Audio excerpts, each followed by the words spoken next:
Calling 2022 CR 10214B, State of Texas versus Gracie Segundo. Could I have parties announced for the record for the state? Daniel Escobar for the state of Texas. Defense. Javier Oliva and Bradley Bellis for the defendant. Are you Gracie Segundo? Yes, ma'am. All right. According to the plea bargaining agreement, punishment is to be assessed at 7 years in the prison. There's a $500 fine. The state is opposing your application for deferred adjudication. They're recommending community supervision, and there are items to be taken in consideration. Have both parties had a chance to review the PSI report? Yes, Any objections to the PSI report, state or defense? Judge. So there are some errors on the PSI report that we wanted to bring to your attention. Yes. So it lists the offense date as, I believe, November 16th of 2021, when in reality, the offense date that's on the indictment is October 16th of 2021. All right. And it lists that in the criminal history. There's an assault that was in the criminal history that it makes it seem as if they're two separate offense dates. Okay. And then I think in the, towards the back of the actual statement itself that Ms. Segundo gave, there's a portion where it's talking about the co-defendant and that he's charged with ag assault deadly weapon. It's assault SBI. It's the same offense. Okay. We just wanted to make sure you were aware. All right. And the court is also in receipt of victim impact statement. And the court reviewed that without objections from the state or defense. Is that correct? Yes, Your Honor. Yes, Your Honor. And the court is also in receipt of letters that defense presented on behalf of the accused. And there were no objections to the court reading those letters. Is that correct, state and defense? No objection, state judge. All right. So the court has reviewed all of those documents. Your Honor, I also raised that part of the agreement of coming back today was that the misdemeanor occurred on the same day of this alleged date. Was to be taken into consideration with CC County Court 4 case 69-3701. Yes. And the court does have that as a part of the plea bargaining agreement. And Judge, just to kind of expand on that, I believe as an additional part of the plea agreement was that she was to take responsibility for what happened as a part of the TIC. Yes. Okay. All right. So my understanding, the complainant in this case is Rebecca Martinez. Yes. All right. And is that the Rebecca Martinez who's on the fourth court? Yes, Judge. Yes, sir. All right. President of the courtroom. So that everybody can be aware, I do know Rebecca Martinez. She's never been to dinner at my house. I've never been to dinner at her house, but I do know her. We are colleagues. And when I see her, I say hello. She says hello to me. I may ask her about her day. She may ask me about my day. But I will tell you that my decision on this case is not going to be impacted by the fact that I know her. So if anyone has any objections to me hearing this, now is the time to say so. State? No, Your Honor. Defense? Your Honor, I have all the confidence that it was fair and right in this case. So no objection. All right. So are there any witnesses that anyone wishes to present? State? So the state doesn't have any witnesses. The main thing that we wanted the court to be aware of was the statement from the complainant, which the court has already noted that they've read. Yes. Defense, any witnesses? Your Honor, other than my plea to you and our arguments to you before considering sentencing in this matter, I will be speaking and Ms. Segundo may say a couple of words, and Ms. Segundo's parents are present in support of her today. I can stand with Mr. is standing here in support of her today. All right. Thank you. They will not be speaking. All right. So before I begin with your presentation, with regards to the case to be taken in consideration, if you could raise your right hand for me, please. Do you solemnly swear affirm the testimony you give will be the truth and nothing but the truth, so help you God? Yes. All right. You can lower your hand, state your name for the record. Gracie Segundo. All right. And with regards to County Court Cause number 6933701, the state is taking that case into consideration, but to that case, how do you plead? No contest, sorry. I'm just nervous. That's okay. So in order for me to take that into consideration, she will have to accept full responsibility for it. So a no contest plea, I can't accept that because I don't have any police reports in regards to that. So she will have to enter a plea of guilty to it and accept responsibility for it. And then the state will tender dismissal to the court, and the court will sign that. In a Texas courtroom, this case quietly began, but no one expected how serious it would become. State of Texas versus Gracie Segundo. A plea agreement was already on the table. 7 years in prison and a $500 fine. The court reviewed sentencing recommendations, a PSI report, and a victim impact statement. The judge made one thing very clear from the start. Personal titles would not matter. Whether the complainant was a judge or an ordinary citizen, this case would be decided on facts alone. And that set the tone for everything that followed. Like facts, there was an assault that occurred where the resulting assault it created a lot of issues for the complainant. She was severely injured. Her life was severely impacted from that day forward, and she still feels the impact to this day. It's something that was senseless and didn't need to happen in the first place. So that's why the state is opposing deferred and is asking for probation. Defense? Your Honor, we're here because one incident can't define a person for the rest of their life. And this is very serious, and no doubt we take that very seriously. This is a felony charge. It's a felony charge that carries a very significant penalty. But Ms. Segundo, I think, has demonstrated a respect not only to others, but to life and to animals, and in her work and her career in taking care of pets. Rarely do I have an opportunity to where a client will provide 32 letters of reference about how wonderful she is with caring for others. And that is the life that she defines herself with. We just feel like this should not define her as a felon for the rest of her life when she has 4 children as a single mother. We know that life is difficult and it's very, very, very hard. And she's having to raise 4 children on her own, ages 15, 14, 12, and 10. As a single mother, she has to be involved in their school activities and support their activities with FAA.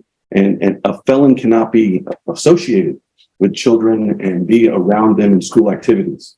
This would drastically impair her ability to be a mother to her children. And so she's really fighting to be able to continue to provide the love and the support of 4 children that need their mother so that they can become better than her and have a future. She lives in Houston. She leases a home. She's lived in that home for 3 years. She has good family support. As I've said, her mother and father are present. She has a high school diploma. She has been employed during this whole time. This case is 2 years old.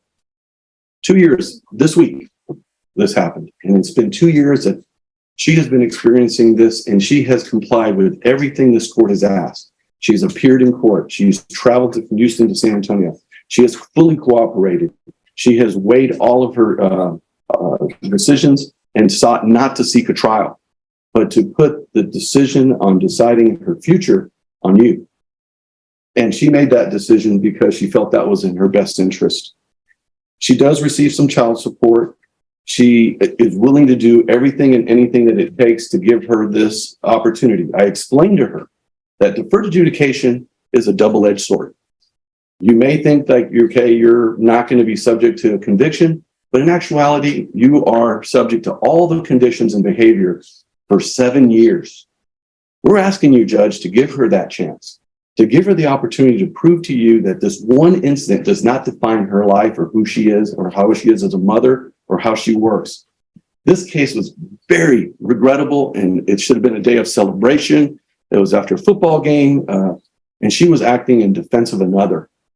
She doesn't know the victim in this case. She doesn't know the judge. She never knew who she was.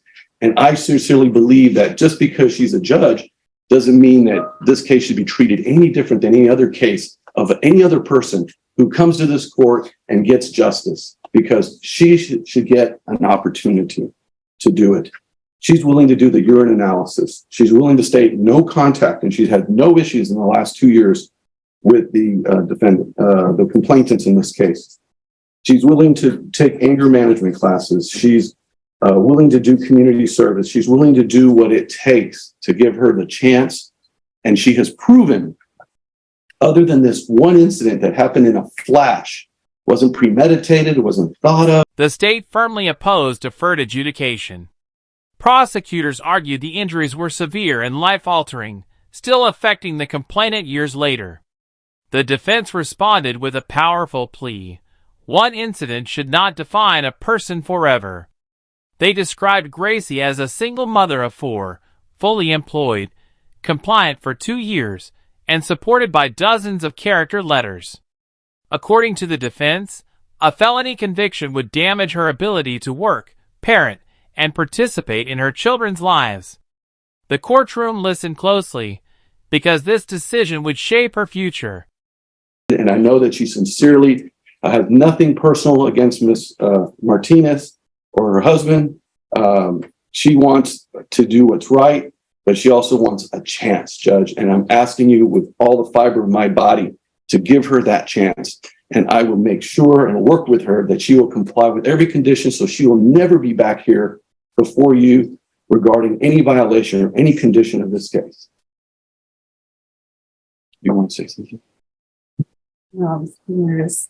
All right. Well, just so you know, in this court, I see everybody as a human being. I don't see them as their titles. So for me, defendants are not defendants. They're human beings who are accused of a crime. The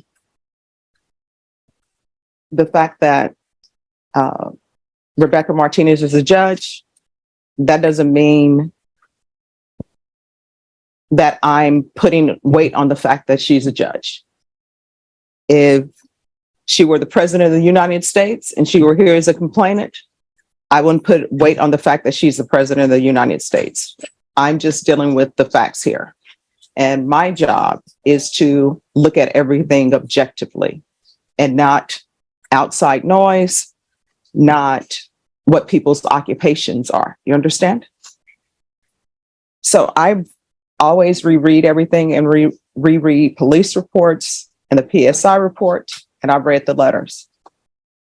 I do not understand how the fact that an elevator has a limited capacity, how we go from people saying the elevator is full, you cannot be in an elevator, to it's a brawl. So explain that to me. I mean, it just, I don't know, I couldn't tell you. I mean, there has to be some sort of thought process. For example, if there's an elevator, I think everybody knows there's a weight capacity on the elevator. Mhm. Me personally, when I see there are too many people on the elevator, I don't get on. But obviously what we are here now for is there's an elevator. According to everything that I've read, the elevator was at capacity. And there were already some people on there. I don't understand how an elevator is at capacity, people need to get off or more people can't come on, how that ends up in a fight. Yeah, I couldn't tell you how it started. I just, somebody in my party was getting into it and somebody hit me and I just reacted. And unfortunately, I feel bad and should never have done that. Shouldn't have got to that. It just happened really quick. I know things happen quickly, but the police report I'm reading, it doesn't say that somebody in your party got in an altercation and you got hit and so therefore you got into a fight. What your counsel is telling me is that somebody in your party, I guess, was in a fight and then you decided to get involved in that fight. I went to go and try and pull my friend away and then I don't know, it was just a bunch of people and somebody hit me and I just reacted. Your Honor, if I could clarify, I think the facts is this is a COVID era situation in the elevator. These elevators can accommodate 18, 20, 22 people, and they were limiting it to 7. And as people went into the elevator, the policy and procedures of the elevator operator of not allowing people to come in once they met capacity. They were in the elevator, they were asked that there was too many in the elevator, and then people had to decide who's getting off, and they asked who she was with, another man and another person, to get off the elevator. That person said, I want to talk to your supervisor. That individual entered into an altercation with the victim's husband that spilled out of the elevator onto the floor. She came in assistance to that man And that's when she was hit, and that's when she struck the victim. That's stated in one of the reports here that was provided to you in the PSI. And she did not go in there to fight. She didn't go in there to look for someone to fight. She was trying to get someone off of her friend. And in the process of that was struck, and she injured Ms. Martinez. And so it's regrettable, Judge. There's no doubt about that. And this incident happened in a matter of seconds. And that's why we're here 2 years later doing that. And in addition to that, Judge, there is a civil suit in this case where the parties in this case are seeking $1 million in damages against my client. And so this case will not end today.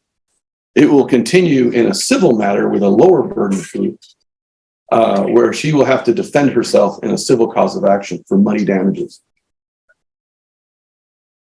And Judge, just to clarify from the state's end, I would disagree with the characterization of how the incident started. The party was already on the elevator. The complainant's party was already on the elevator. They were asked to not enter the elevator. They weren't kicked off the elevator. They were asked not to enter. They were in the elevator. And that's what started it.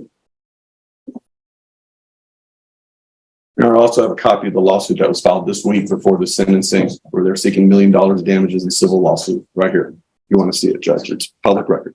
I would object just because relevance. It's a lawsuit and filed in the city court. That's a copy from the courthouse. All right. Unless there are some facts that are listed in the It pleads the lawsuit. whole case, Your Honor. Exactly what you're talking about is pled in the civil suit. I mean, if that document has facts that somebody has, alleged facts that somebody has presented, that's a different rendition from what's in here, then the court will. It does not, Judge. All right. So, But just to let you know, there is a civil suit. all right, then the objection will be sustained. All right. Anything else from either side? No, Your Honor. No. All right. I've read your letters that were presented, and it appears that, other than this one incident, you're a great person. But sometimes sentencing, not sometimes, always sentencing has to do with punishment, rehabilitation, and basically whether or not someone should go to prison or not go to prison. These are all things I have to think about. You understand? And so I have to weigh certain things. And the things that I'm weighing are the fact that there were people in the elevator and you were asked not to get on the elevator. Is that correct or is that not correct? You were on the elevator. Your Honor, the elevator's doors open. They entered into the elevator and they were asked, there were too many in the elevator, and the elevator operator asked people to voluntarily get off. All right. So there were already people on the elevator. Then you got on the elevator and you were asked to get out. Us just walked in at once. All right. And then you were asked to leave. They said we need people to get on. All right. So why didn't you just get off the elevator? That's what I don't understand. Sure. You didn't decide that. Yeah. She didn't decide that. It was a person that she was with, Your Honor, who is a defendant in the case that's in another court. So my question is, though, if there are too many people on the elevator, and let's say you get on the elevator, it's a group of you, the elevator is already filled. I'm assuming, and correct me if I'm wrong, people were on the elevator. They had not met their 7-person capacity.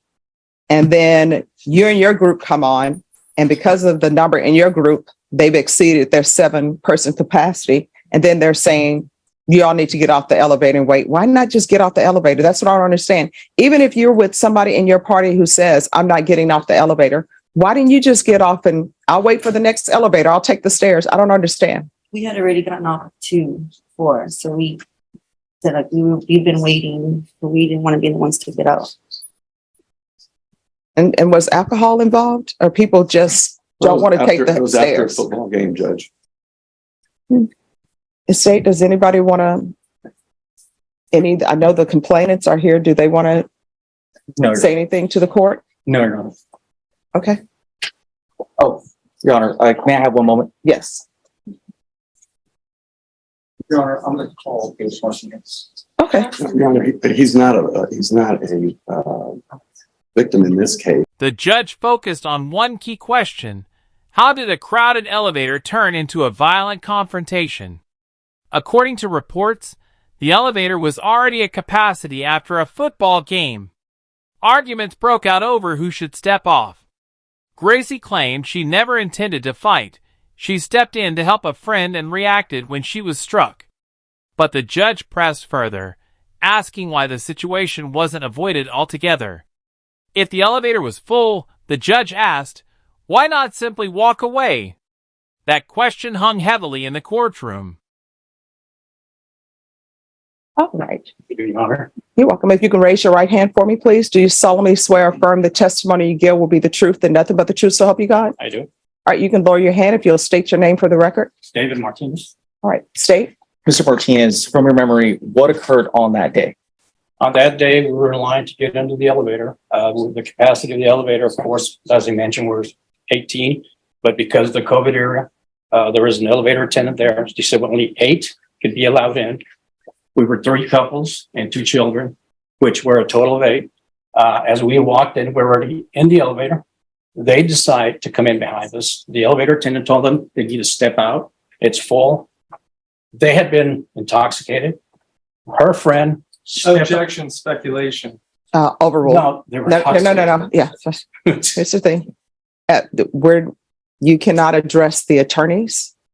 Once an objection is, no problem. Once the objection is raised, just stop speaking. I'll make a ruling on the objection. And then I'll let you know if you can continue or not, if you have a question about that. That objection will be overruled. He came in, stood at the door, prevented the door from closing, began to. Objection, Your Honor. I just asked for clarification from the ones. I don't know who he is. Which he are you speaking about, sir? Her partner. There was 2 gentlemen, which was the initial one that started arguing with us, and her partner that she was mentioning that walked in, and they were not. We were already in the elevator already when they decided to block the door from closing. Can't recall the individual's name, but it was a younger gentleman that was with her. He proceeded to argue with the elevator attendant about, letting them in or not, that it was BS, that they cannot be let in because there was a lot of room. And she told him he had to leave. He continued to argue with her, and he said that he wanted to talk to her supervisor. And she says, if that's the case, she shut off the elevator. And that's when words were back and forth. They continued berating us. She was cussing like a sailor, as well as the other ones. We kept quiet, and they started again arguing with us. We stayed in there. The kids were already getting terrified with what was going on. They started crying, and they continued with their vulgar language. And I just told them one time, that's it. F you. The gentleman that was with him got upset. He literally, from the outside, ran into the elevator, knocked us all over, and assaulted all of us in there. I grabbed him and I pushed him out. It was not the individual that she says was in there. It was the other individual that was with him that probably hosted them to the game. And he and I went outside. And after that, what? From there, sir, is that where everything happened? Correct. Pass it with this judge. Any questions? Mr. Martinez, I'll just start right from leaving the elevator. So by the time that you set foot out of the elevator, you're in the middle of a physical altercation. Is that right? Yes, while I was on the ground. Okay. How much were you able to perceive about what was happening around you while you were in the middle of that? Well, I was on the ground. All right.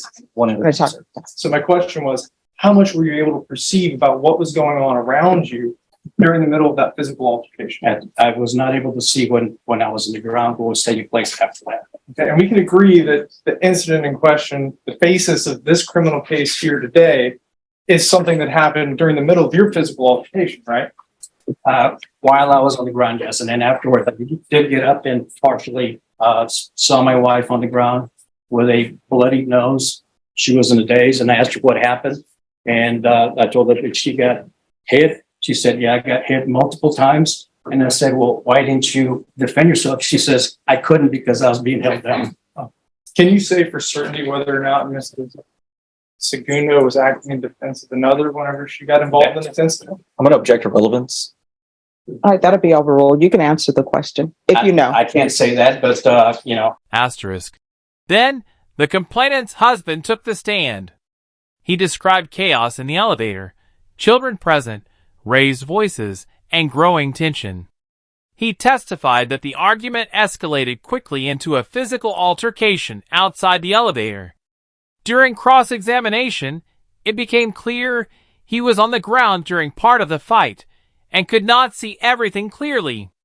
Still, the result getting involved, but they were the only ones actively, physically get involved. But, and I know we started this conversation based off what's happening when you're leaving the elevator. Prior to the altercation and leaving the elevator, would you say that in any way Mrs. Segundo was the instigator who was trying to start this situation? I have no further questions. All right, any other questions? Nothing from the state, Judge. All right, thank you. Yes, sir. All right, any other witnesses? No, Your Honor. All right, the court will hear final argument if there is any. Your Honor, I think it's clear that Ms. Segundo did not start this incident, that her actions occurred outside the elevator as a result of defending another person. She doesn't deny that she struck Ms. Martinez, but this was a situation where she was struck as well. And we believe that this one incident that wasn't premeditated, it wasn't started or caused by her. You know, it reminds me of a penalty, and another individual comes in their aid, and then another flag comes up for a penalty, and they both get penalties. And most cases in sports, that's offsetting. And I think in this case, at looking at the situation, looking at history since that day, that I think it would be fair to give this single mother a chance to continue her life and being a mother and working at her employment. So not to have this crash down on her with her children, with her workplace. We can't promise that she will keep her job upon this conviction. We cannot promise that she can be able to parent her children and be the primary caretaker of her children as a result of this conviction. But we can promise that if she is given a chance, she will do everything in her power to remain on probation for 7 years, to do what's right, so not to be considered a felon in a situation that she wished never had happened. There's no ill will here. There is no desire on her part to do anything but to move on with her life and pay what's owed, the $2,500, and do what it takes to win your trust. So we're asking, Judge, that deferred adjudication be given to this woman so that she can continue to do her life and do good for her children and her work and her community. State, any final arguments? Your Honor, the concern from the state here is, again, the facts of the case. It's that, yes, she wasn't the instigator, but she chose to take it to this level. It was her choice to take this out on the complainant. It was her choice to get involved against the complainant and to not show restraint. It's the issue that this all started over something very trivial, that if just a little bit of patience, this would have all passed over. That moment that she decided to act how she did has affected the complainant from that day until today. And it's going to affect her past this. That's why the state is asking for probation on this case and for you to not grant her deferred adjudication. All right, so what is the amount of restitution and who is the restitution to? It's to Rebecca Martinez and $2,416.29. Wait, 2,400?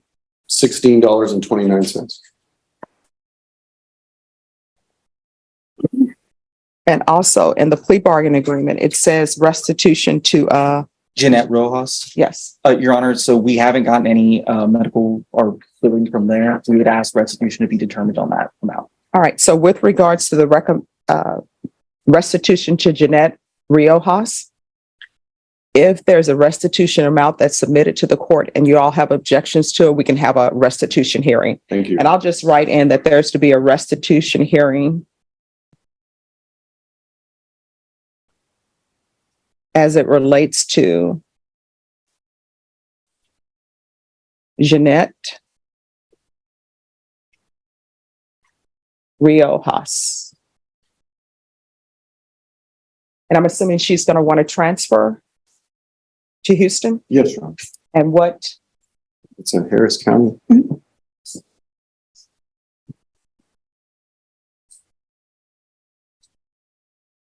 all right, Ms. Segunda, I've listened to all arguments. I want you to know I paid very close attention to the arguments that were presented, to the witnesses, and to all of the documents that the court reviewed. I realize that sometimes when things happen, it's just a Snapchat or somebody's life, right? It doesn't mean that the person is a horrible person.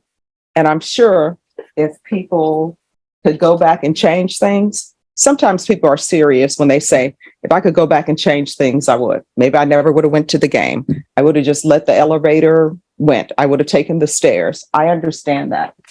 But we can't turn back the hands of time, right? And the problem in this case, and one of the things that I'm looking at is the fact that the complainant has serious injuries. And it has nothing, my consideration on whether they're a judge or not, that's not playing any factor in my decision. If she did not have that occupation, let's just say she worked at the HEB, for example, then based upon her injuries, she wouldn't be able to work at the HEB. She wouldn't be able to stock.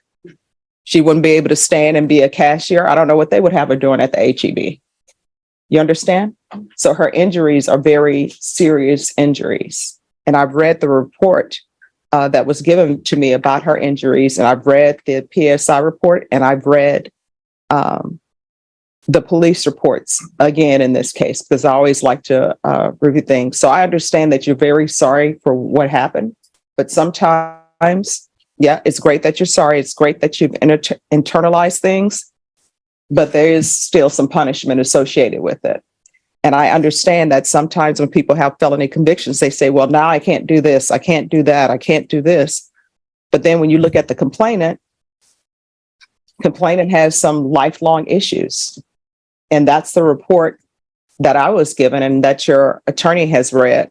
The injuries that she suffered are not going away. And from the report I read, it sounds like they're never going away. She's always going to have those injuries. And I think you know that when people have broken bones, there's a change in the weather, their bones ache. I have it with my fingers because at one point in time, all my fingers were broken on my left hand. So I know when the weather is changing, it gets a little bit painful, not unbearably painful, but it does. So those are a whole host of things that happens when somebody suffers the injuries that she suffered. I understand, as I said, that you're sympathetic, and I believe that you're sympathetic, and if you could do things over, you would. But I am where I am right now, okay? All right, this is what the court is going to do. Court will find you guilty, sentence you to 7 years in the prison, suspended and probated for 5 years. There's a $500 fine that will be probated. There's a transfer to Houston, Texas, Harris County. Taking consideration County Court Cause number 693701, there's to be restitution of $2,416.29 to Rebecca Martinez. There's to be no contact with Rebecca Martinez or Jeanette Riojas. Proof of employment within 45 days. There's to be no employment as a home health care provider or with minors. 100 hours of community service restitution. That'll be waived once you complete parenting classes. There's to be regular reporting by Zoom or in person, regular UAs, and restitution hearing as it relates to Jeanette Riojas. I don't see this as an anger management situation. I see this as an aberration. I think she doesn't need anger management classes. So is there anyone going to object to me not giving her anger management classes? The state won't object, Judge. All right. Probation, is there anything else she needs? No, Your Honor. Is there anything else you need from the court to be successful? All right. I'm going to show you what. After hearing every argument, the judge delivered a firm but measured decision. She acknowledged that this incident did not define Gracie's entire life, but also made it clear that serious injuries demand accountability. The court imposed a 7-year sentence, suspended and probated for 5 years, along with fines, restitution, and strict conditions. The judge stressed that this ruling had nothing to do with titles or status, only the facts and the harm caused. As the hearing ended, one message was unmistakable. A single moment can change lives forever, and courtrooms exist to balance justice with consequence.